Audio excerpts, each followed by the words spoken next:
Hey, what's good everyone? I've been intrigued in buying a new sneaker.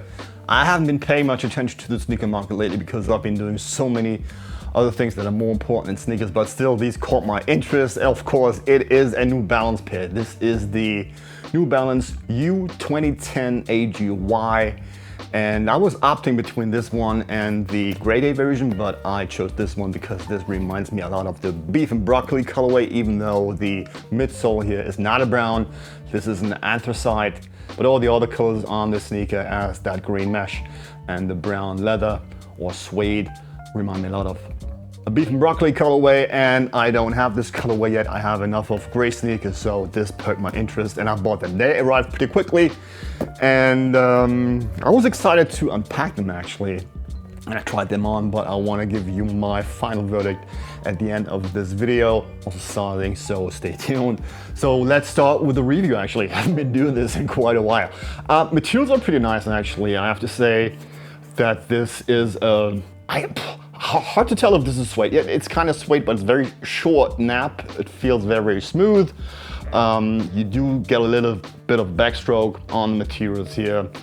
All in all, craftsmanship is, I'd say, okay. I have some glue marks here on my sneaker. This is a made in Asia pair, I think made in China. There's a glue spot right here on the outside, right here. And haven't looked much at the other one yet. Yeah, but there's also glue on the inside here where the midsole is glued to the upper. You can spot this right away. Also this spot right here. So craftsmanship is not really the greatest. And these are 170 euros, so keep that in mind. Materials are nice, craftsmanship, at least on my pair, not so good, but I've seen other reviews and they were observing the same thing with the craftsmanship. So I think New Balance didn't do a very great job on these. Midsole here, at the heel, you can see that this is a blue absorb technology pad. I'm not even sure if this is a kind of gel or something. And I think it's also in the forefoot section, if I'm not mistaken. Might have to look this up. We have a gray New Balance logo here at the side. The VAM stripes here are synthetic as far as I can see. Only comes with one pair of laces, these dark ones. I've seen other people put in beige or cream laces. I think this looks much better. This is what I would be doing with this kind of pair here.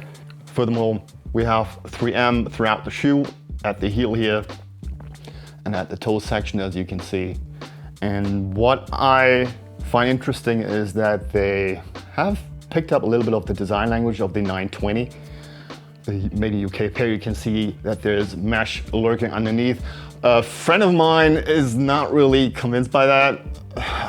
I think this is supposed to give it a little bit more breathability, but it also makes it less rugged for bad weather, because if you are walking in rain or something, this might get wet here at your toes easily.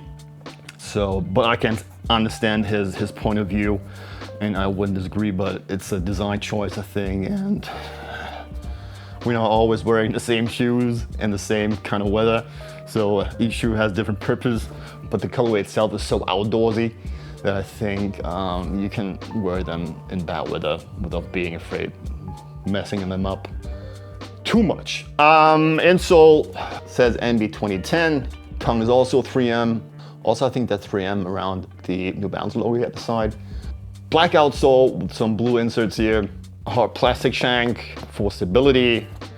I find the midsole pretty wide. As you can see, this extends far over the outlines of the shoe, of the heel, as you can see. And it also protrudes quite a little bit into the back. So my size 13 probably appears like a 14. So if you have really small feet, these might look very chunky on your feet. So just keep that in mind.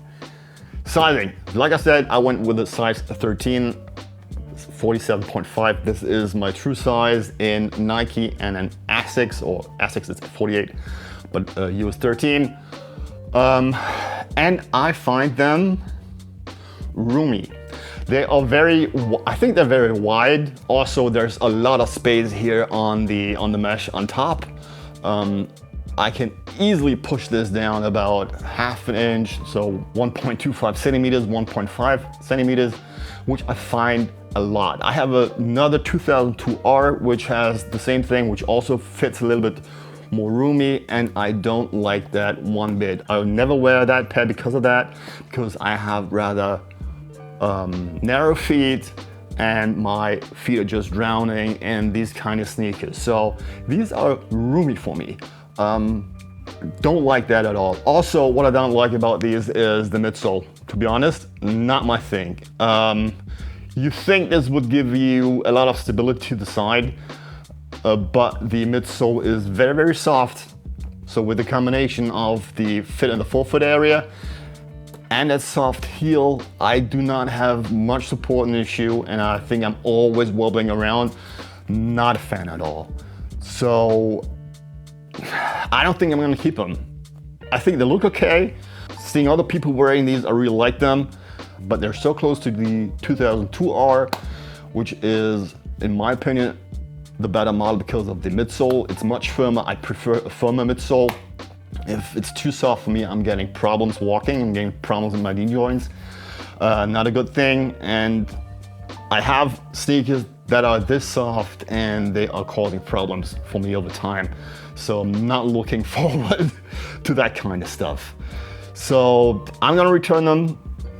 Unfortunately, if you like them, if you like how they look, and if they fit on your feet, I think if you are the kind of person that fits into the New Balance 580 without any problems, this is something for you. So anybody who has wider feet, I think this is wide feet friendly, especially if you have high toes, if you have chunky feet, this is something for you. This is not for me, unfortunately. And I think at 170 euros, I'm not keeping these because this is too much money to be keeping a shoe that does not fit me properly. And I could overlook the manufacturing issues that this one has with a little bit of glue here. But I think 170 euros for a made in Asia New Balance, that's a lot of money. This is what they made in UK pairs cost a couple of years ago, like 2-3 years ago. Prices just exploded. You know why, so I'm not gonna go into that. It is what it is. But think, if I'm paying full retail for a sneaker like that, and it doesn't fit properly, and craftsmanship is not on point, not anymore. I have too many sneakers laying around. I don't need another pair that's not fitting. So that's just my point of view. I still hope you enjoyed this video and found all the information useful. I hope I'm going to see you in the next video. There are videos coming up. Probably gonna make a complete different videos on that, about the future of the channel. So if you're a fan of the channel, I'm gonna keep you posted, and stay tuned. So thank you very much for watching. Gonna see you next time. Until then, bye-bye.